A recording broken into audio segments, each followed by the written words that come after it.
Community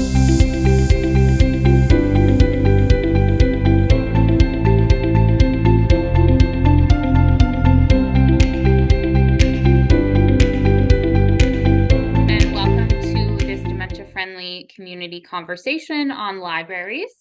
My name is Erica Zerzin, and I am the Public Awareness Coordinator for the Alzheimer's Society of Saskatchewan. And I will be joined today by folks from library branches across the province of Saskatchewan to discuss the accessibility and inclusion efforts of libraries across Saskatchewan and what they are doing to make their spaces more dementia-friendly.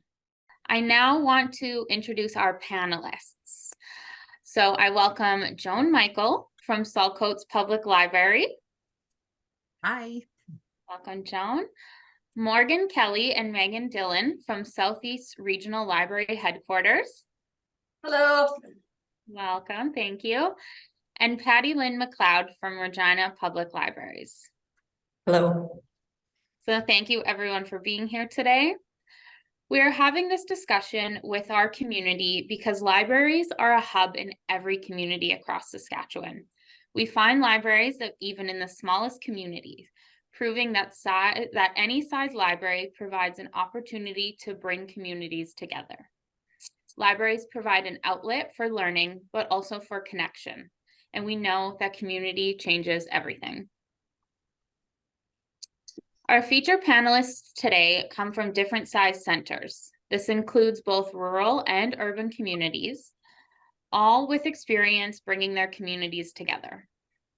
We hope today to share information with everyone watching this presentation about the different services and programs that libraries offer and remind you that the library is available for everyone. And we want to highlight the efforts libraries go through to ensure that they are welcoming and inclusive environments. So panelists, let's begin with a round of self-introductions and let us know your roles in the library that you work at and what accessibility means to you and your organization. Joan, do you want to start? Sure. I'm going to read a little bit so I don't get off topic. It's very easy for me to talk too much and get off topic. So I am going to be doing mostly reading my script. My name is Joan Michael. I'm the librarian at the Saltcoats Public Library, and I'm pretty new to this position. I just celebrated my 1-year anniversary. A little bit about Saltcoats. We have a population of about 500 people, and we do have a school here that has a enrollment of about 120 kids. We're located about 20 miles southeast of Yorkton down 16 Highway, in case people don't know where Saltcoats is, which is a good possibility. Our library is open about 14 hours a week over 3 days. I'm the only employee, but we have very active volunteer base, and as well as our local library board is also very active. And I do think that this is a similar situation to many libraries across the province. There's a lot of rural libraries. Our library is very much a community hub for all ages and walks of life. Obviously, as a library, we lend books, but we also provide a meeting place that includes everyone, including people with dementia as well as their caregivers. On a personal note, dementia has touched my life. For about the last 10 years of my mom's life, she had dementia, and currently my brother-in-law is living with dementia. So this project is very near and dear to me. And our local library board is also invested in providing a welcoming space to people with dementia. Thank you. Thank you.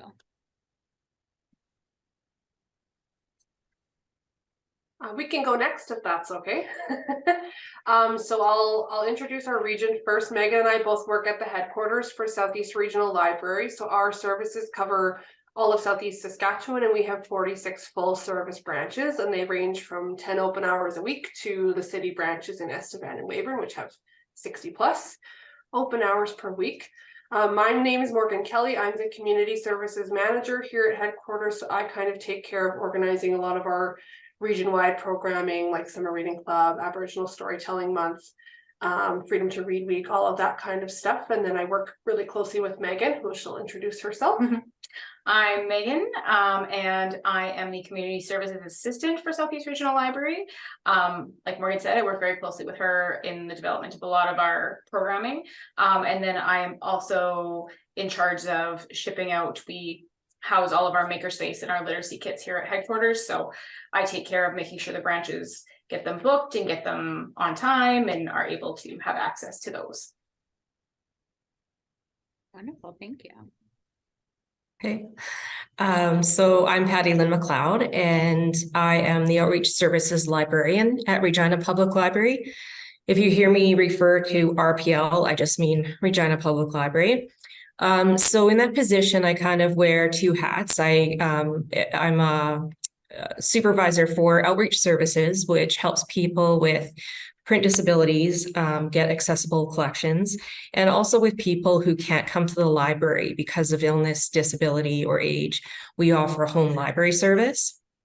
So that's one portion of what I do. The other portion is that I now supervise our literacy unit, and it again is a service where we're breaking down barriers and trying to be more inclusive, and it helps people who are newcomers to Canada to improve their language skills and to find and make connections in Canada that they need.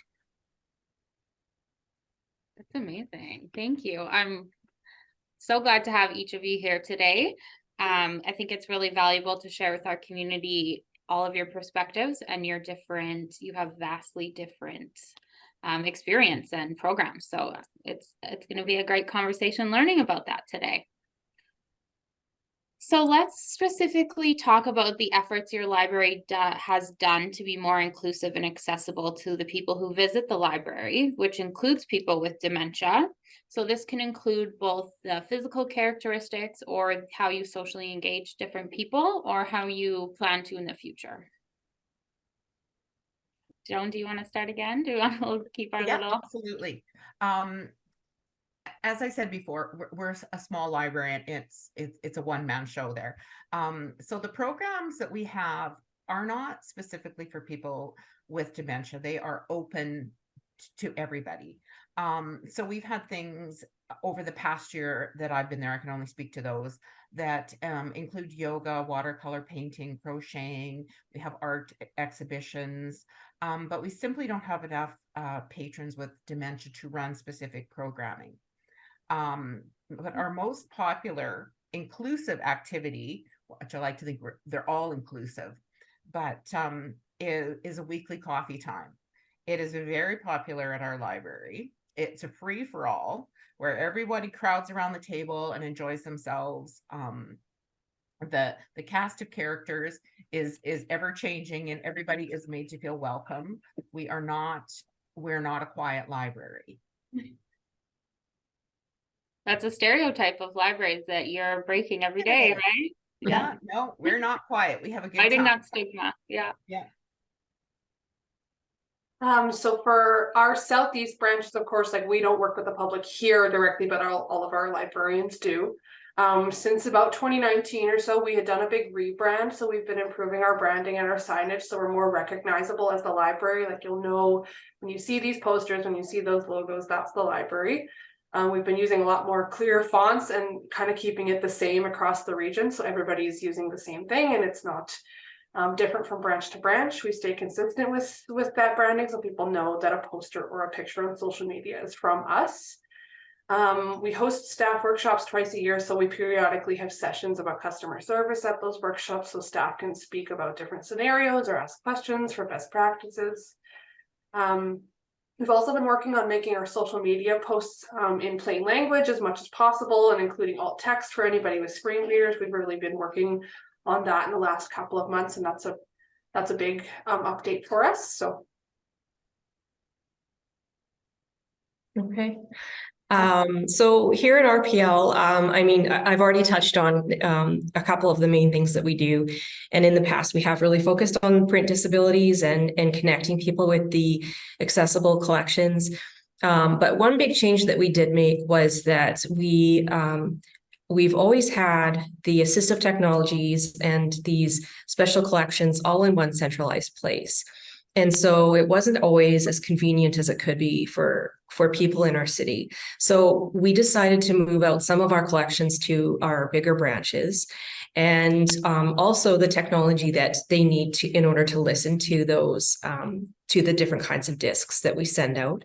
And then part of that, of course, was training the staff to around those collections and how to do customer service with someone who has a print disability, because it is a different customer service approach than just, a regular one.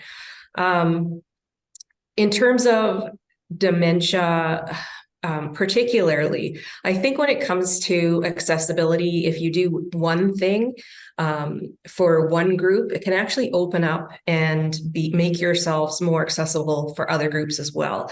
And my example is that here at Central, we have a greeter, and their sole purpose is to greet people at the front door. And it's very judgment-free. And it's basically, hi, can I help you? What do you need to find? That kind of thing. And just that interaction breaks down a number of barriers right away. So anyone who doesn't know where to go in the library, doesn't know how to ask for help, that's a big thing, who to ask and where to find someone, or maybe they've forgotten why they were there. Were they getting a hold? Were they returning something? That person is there to support them through that kind of conversation. Our staff are definitely trained to be more empathy based, and so we know that everyone who comes through our doors, they're going to have their own lived experience, and what we try to do is meet them where they are. So you can see how that would work for dementia friendly communities, but it also helps for so many other folks that have other things that are going on, right? But at that point, that's basically what we have going on right now. Yeah, I really like that you mentioned the universal inclusion in the design, how one thing works for so many different people, and then having that greeter and that person to come to when you get in there, because lots of people, when they come to a new place, don't know where they're going and don't know who to talk to. So yeah. You to elaborate that on a little bit more, do you have some tips on how people can get started in that process? We've had some staff training, and I can't think of it off the top of my head right now. And a lot of it is trauma informed and empathy informed, like that kind of training, and it's online. And it's something that I can get to you. Thank you. But I think that you have to start there. And I know that our staff here, they actually will do role play, right, to work out certain situations. We have people who have many barriers coming to Central. And so for staff to be prepared, there has to be training, and there has to be talking about the training. So I would say that's probably where to start. Yeah.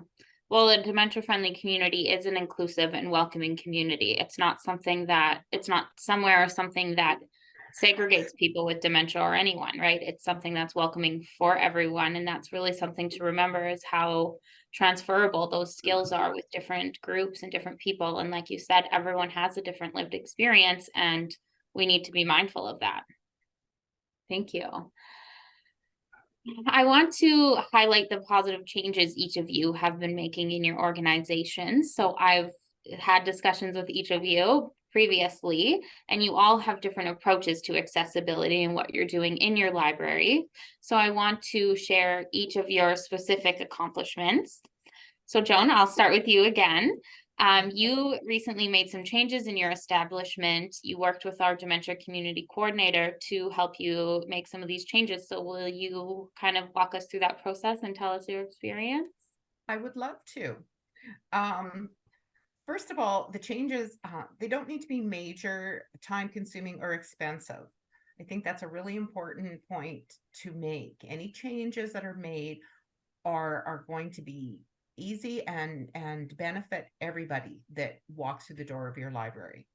The changes that we made in our library came about because a couple of our local board members had suggested getting Jackie Hofstrand from the Yorkton office of the Alzheimer's Society of Saskatchewan to come to visit our location and to make suggestions for being more dementia friendly. Jackie had done a presentation in our town building, which is where our library is located, quite recently, and the people that had attended had, realized how worthwhile it would be to do that in our library as well. So I'm happy to report that the suggestions that she made were all simple and inexpensive. One suggestion was an exit sign to avoid confusion, because as she explained, a person with dementia, we don't have a lot of doors in our library, but it can be confusing to, what is the door that I leave through? Such a simple, easy change to make. Also some signage for the washroom. Our building only had a male and female washroom. So sometimes if a person with dementia needs to use the washroom, they need their caregiver to go with them. So one of our washrooms was changed over to a family washroom so that they could be accompanied.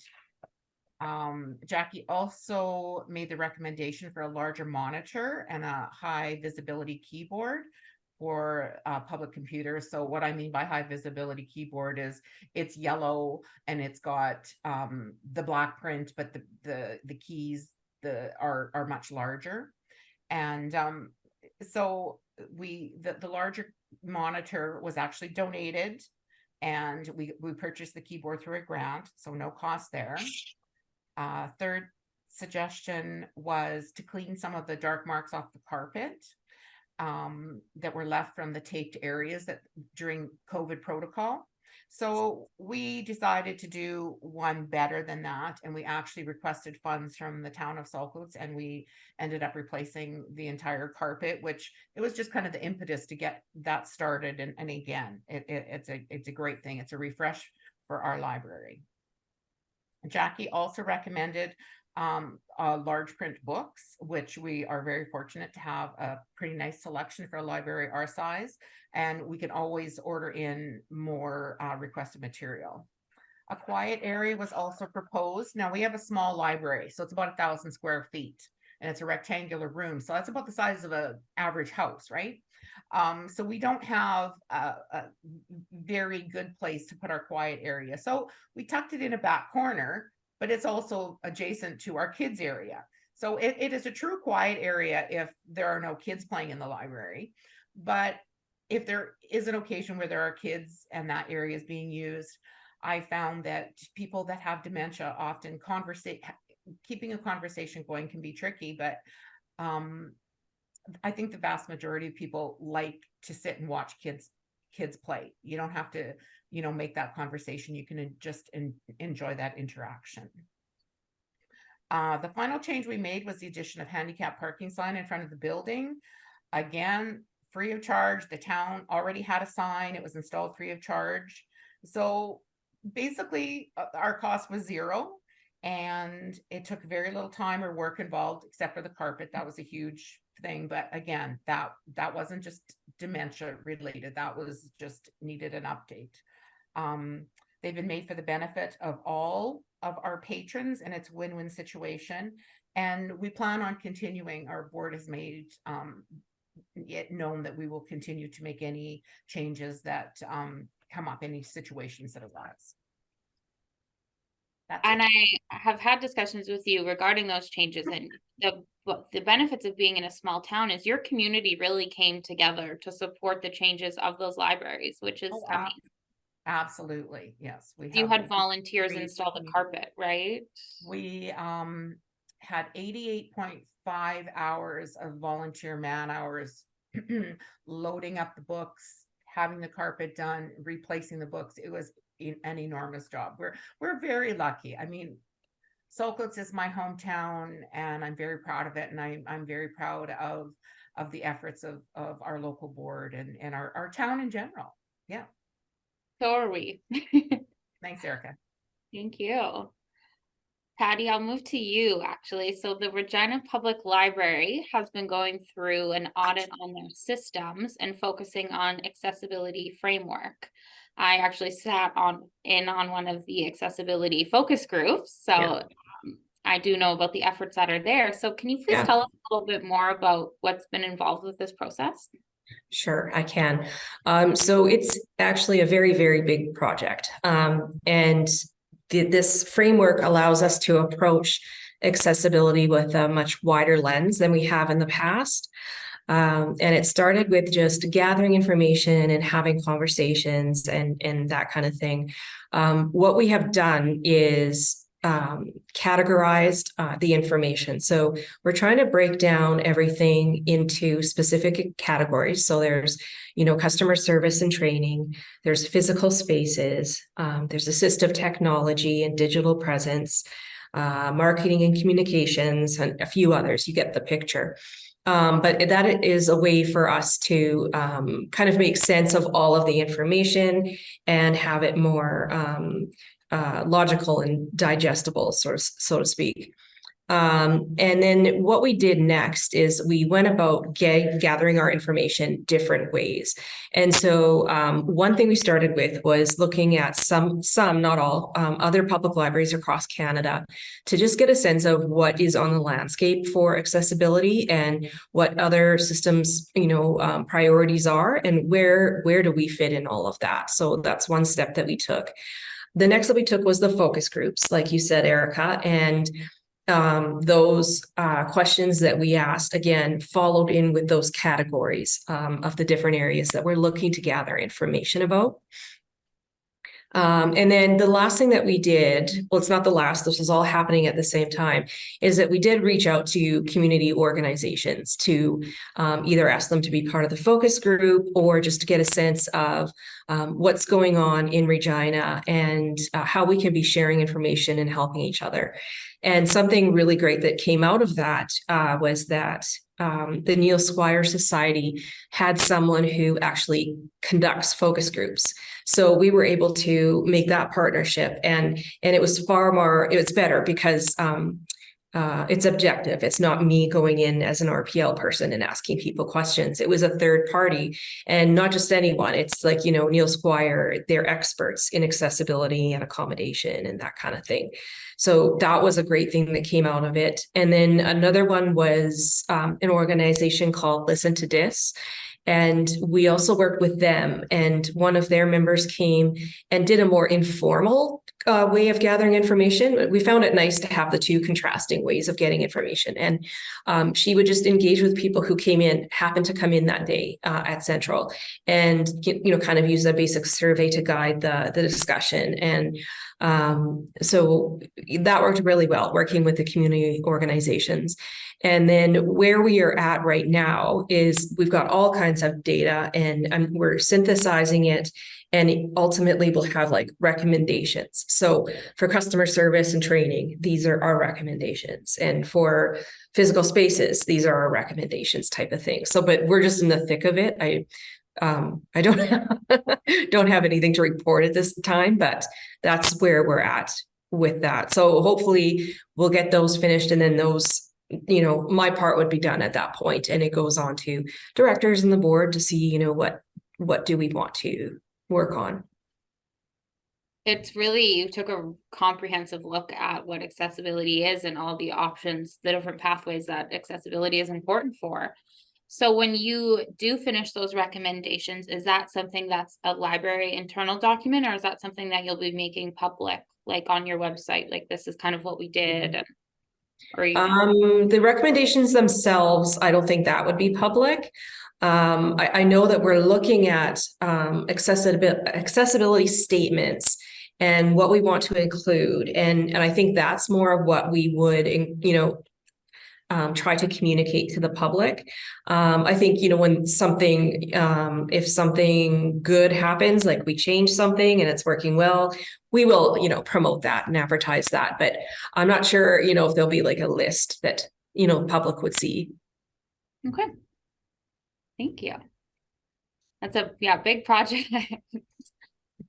And Meagan and Morgan, so can you tell us more about the efforts you folks have been making throughout your rural branches to provide more supportive programs for your visitors? So we wanted to go forward and provide something that our branches could use that we could house at headquarters for them. Many of our branches are very small. Like Joan said, she's got a, 1,000-foot branch. Some of ours are smaller than that. So we wanted something that we could provide to our communities, because not always is this type of programming available for them in their community. So Morgan and I are developing a pilot project. They're going to be memory kits available for patrons to borrow.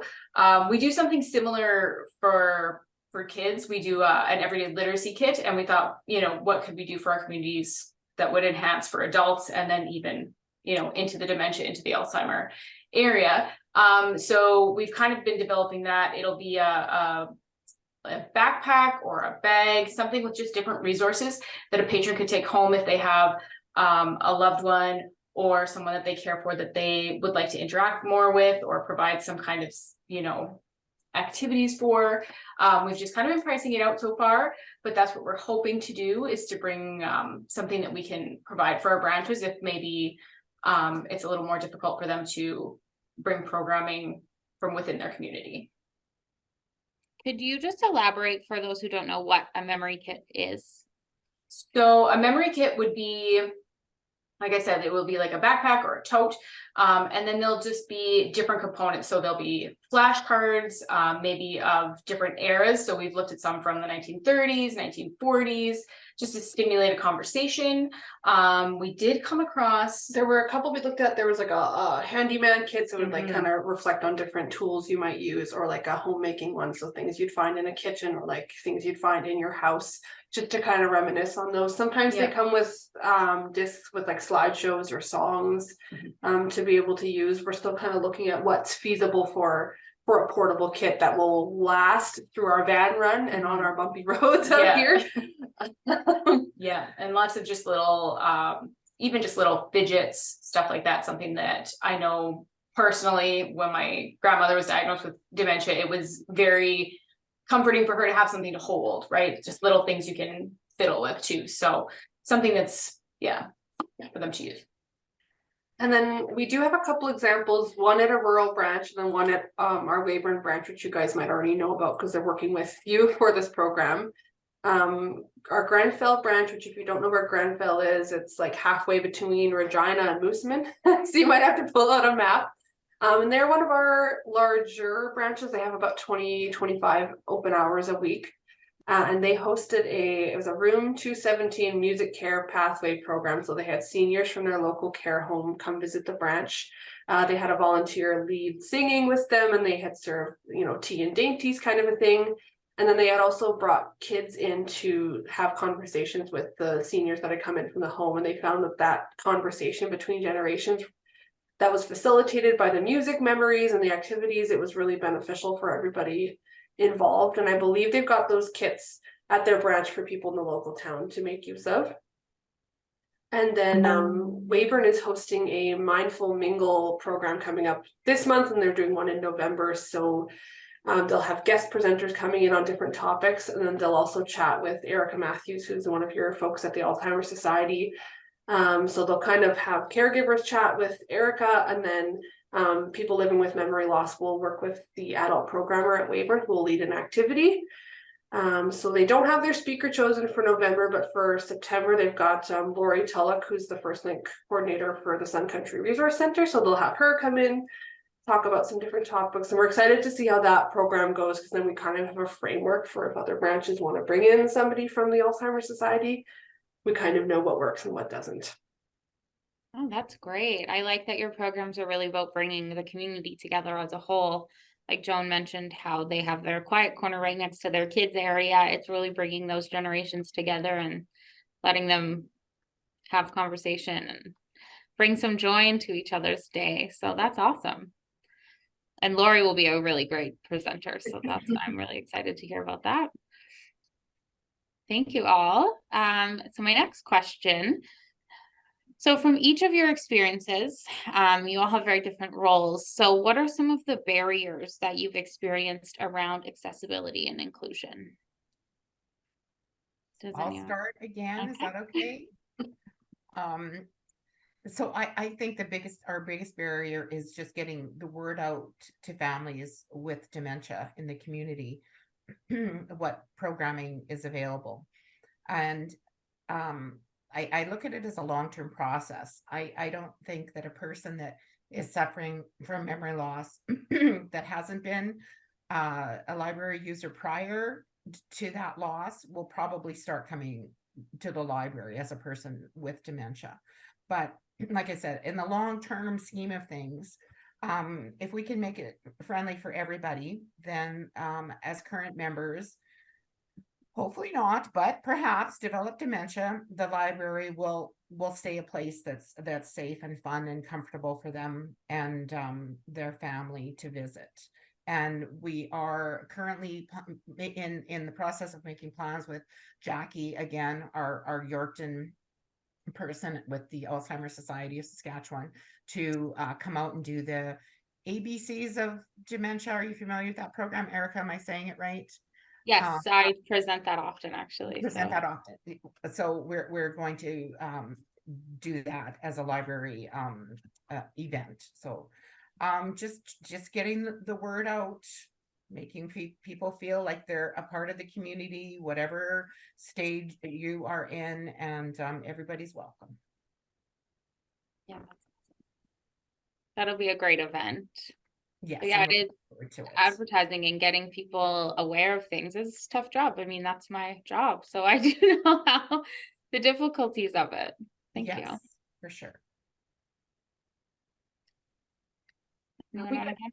We can touch on a couple, yeah. Thank you. Facility wise, like the physical space for all of our libraries, the towns, villages, and RMs, they own the buildings that all the libraries are housed in.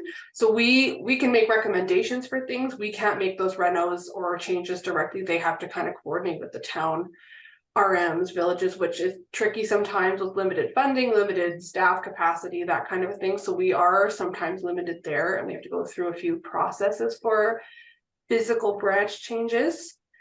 And I would say, just especially in rural Saskatchewan, there's just maybe not enough knowledge about accessibility and inclusion. So you kind of have to work on getting community buy-in for those programs or changes you're making, because some folks might just say, well, why do we need these programs out here?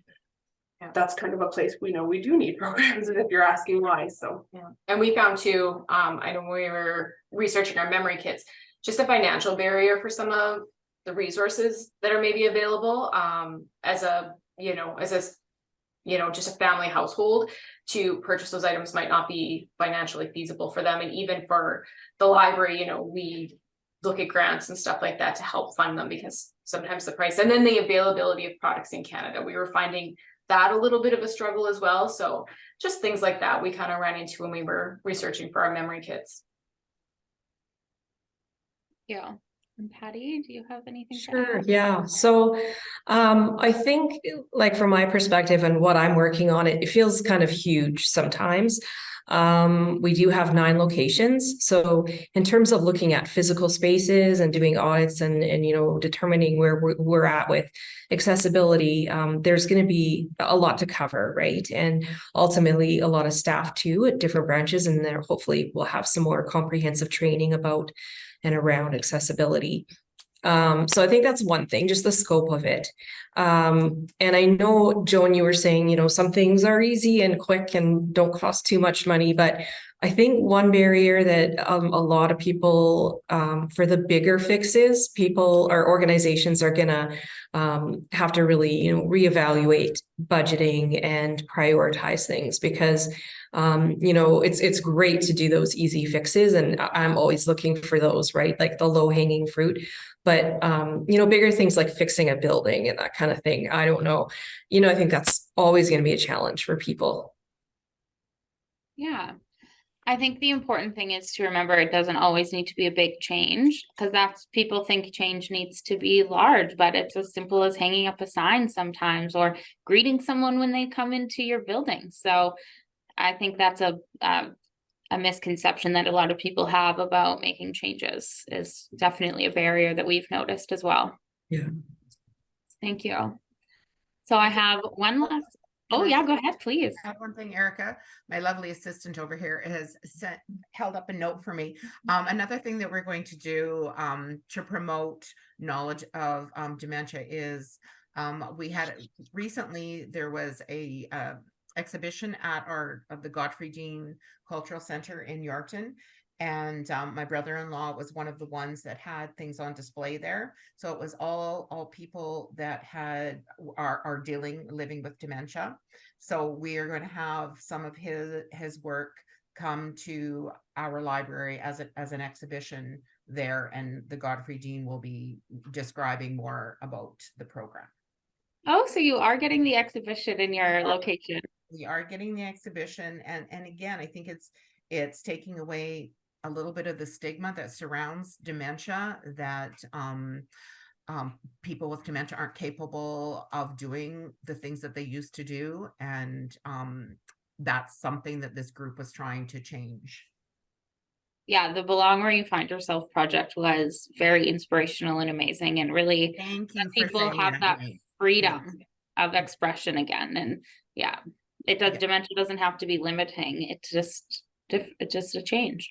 You adjust and adapt. Yes. Thank you. So the last question that I have before we get to any attendee questions. So if you do have any questions for our panelists, feel free to type them in the Q&A now. But I want to know what each of you have as advice for other organizations who are thinking about starting to make some improvements and changes to the accessibility in their space, and where they should start. Well, obviously I focused on what we had learned from Jackie, and I would recommend that to anybody. Your organization is fantastic. Something that hasn't been mentioned yet is that your organization has actually produced a library edition of, can I hold this up? Can't see that very good. Thank you. It's a dementia-friendly toolkit. It's the library edition, and it's on the Alzheimer's Society website, and it's a great resource. It's a good place to start. It explains how to be more accessible, but it explains a little bit about the process of someone living with dementia as well. And so that is available to everybody to get a start. And I would recommend, you might not wish I hadn't said this, but contacting your local branch of the Alzheimer's Society and seeing what, help they can give to you. No, of course we want them to contact us. No, thank you for saying that. Okay. That's all I have. Thank you.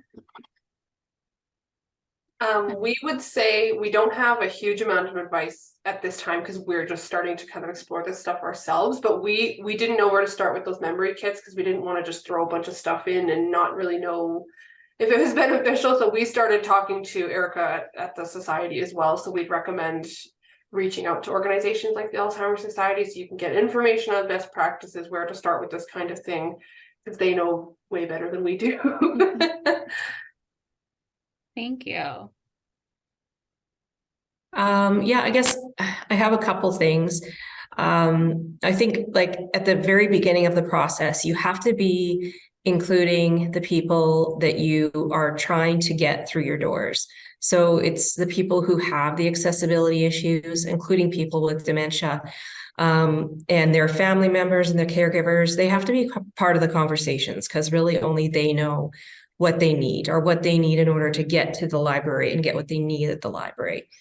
So I think that you have to, start at the source and go from there. The other thing though is really to, and you guys have mentioned, about reaching out to community organizations. And I'd say that's critical if you're going to, start something like this, because there's so many like-minded organizations that accessibility is a, an important thing for them. And there's ways that you can help each other and partner and that kind of thing. Just like Erica, taking part in our focus group, she was able to sit at the table and represent people who have dementia and their caregivers, and have that in the back of her head, the dementia-friendly communities and how she can put that forward. So the more kind of connections you have that way, the more voices you have at the table. So I think that talking to the people that you want to get the barriers away for, and then the community organizations, and then just you need to start the conversation. is what I would say. Yeah. We have a saying here, and it's nothing about us without us. And if you want the perspectives of the people you want through your door and what is best for them, I mean, you have to ask. And I really like, Patty, that you highlighted the importance of community and having those connections, and have all of us here today because we're all connected and building that. So yeah, thank you for all of that advice. And the advice of me, thank you. It's been a great pleasure working with each of you on the different projects. I've really enjoyed it. So I'm happy to be included. Okay, so we have got some questions from attendees, which we have about 10 minutes left, so we can get into those. One of the questions I received during registration and is about dementia-friendly books and magazines. So Joan, you had mentioned you have quite a good collection of that. So do you kind of have any recommendations of where people can get those or access them, or if they want to stock them in their own libraries, or if they just want to buy them? Well, I don't actually have, I get whatever the division sends me. So I don't have a say in what comes in our library. So we're just lucky that we have a nice large print section. But what I did find with my brother-in-law is he's really been enjoying coffee table books. So I don't know if that's the actual term of it, but a book with it, you know, the big stunning pictures in it, very little text. That's something that, and they come in a wide variety of subjects, right? And so you can bring in what is of interest to your patron. Also, you know, most libraries, I'm assuming, have movies as well as audiobooks. Audiobooks is another thing that my brother-in-law enjoys and hadn't previously to his diagnosis. So it's just a matter of finding what that person is interested in, which is no different when you're trying to help anybody select material, right? So, but those are things that I have found personally work. So I would really like to hear what everybody else has, because, you know, that's an area where I would really like to be more knowledgeable about. We also have the large picture books. And, you know, I can't think of the vendor offhand, but they were specifically beautiful pictures, but specifically to kind of, you know, get conversation going, and a lot of showing of people, like, you know, a grandfather with a granddaughter, or just things that people could see something of themselves in it, right? So we do have some of those as well, probably similar to what you've got. Well, that would be interesting, Patty. I would like to yeah, get a hold of those books that we could order in. That would be nice if you could share that. We'll talk later. For sure. Great.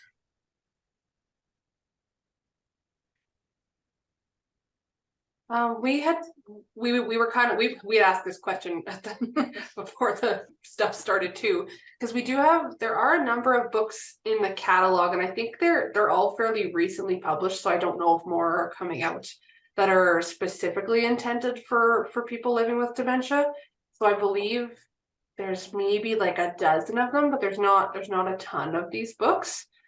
But if you are searching for them in the library catalog under genre, there's a lot of them that are labeled as texts for people with memory disorders or things like that, and that'll bring all of them up, but it's not a lot, so we're always kind of looking for more of those titles. I guess this is a project for all of us to look up later. Thank you all for your answers. I haven't received any other questions, so if anyone has any last minute questions, I do welcome them, but if you would like to email me following this presentation, please feel free to, and we can answer your questions later as well. So if anyone has any final comments that they want to say that maybe we missed, I think we were pretty comprehensive in our answers though. So I really appreciate all of you being here today. and sharing your knowledge with us and being part of our community. I've enjoyed working with each of you, and I hope that we continue to get to partner together going forward, because we really appreciate and value all of your efforts that you've made in your organizations to be leaders in the community and form communities and bring communities together. So it's very inspirational.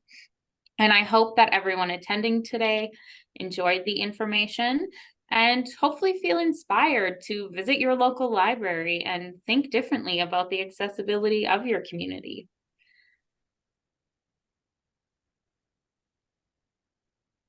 Perfect. And yeah, so if you have any follow-up questions, please call our dementia helpline at 1-877-949-4141, or follow up any emails and I can direct them to the library. But thank you, everyone. Thanks so much, Erica. Thank you. Thank you.